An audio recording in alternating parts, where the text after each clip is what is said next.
Leo tumefungua kesi ya uhujumu uchumi namba 13687 ya mwaka 2025. Kesi inahusisha washtakiwa watano, ambapo mshtakiwa wa kwanza ni afisa elimu mkoa wa Singida. Mshtakiwa wa pili ni headmaster katika shule ya sekondari ya Muhanga iliyoko mkoa wa Singida, na washtakiwa namba 3 mpaka namba 5 ni watumishi katika halmashauri ya manispaa ya mkoa wa Singida.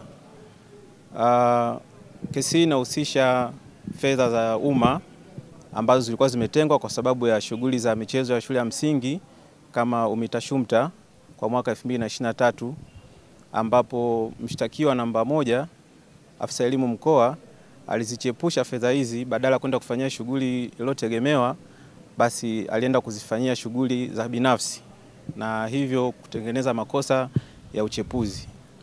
Fedha ni kiasi cha shilingi milioni 44,623 fedha za Kitanzania, na washtakiwa namba 2 mpaka namba 5 walimsaidia kutokana na nafasi zao mbalimbali walizokuwa nazo, wakiwemo wahasibu pamoja na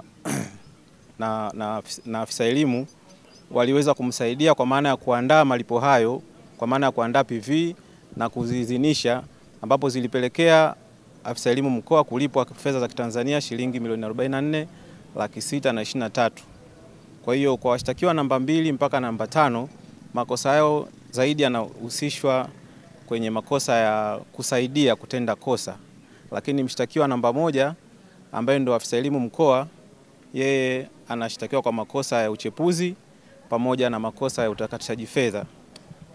Kwa hiyo kwa kifupi,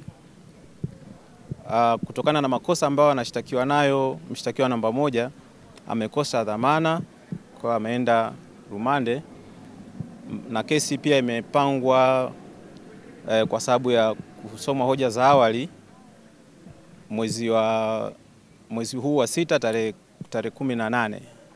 Kwa walioenda rumande kwa leo ni mshtakiwa namba 1 na mshtakiwa namba 5 ambao kimsingi wao wamekosa dhamana.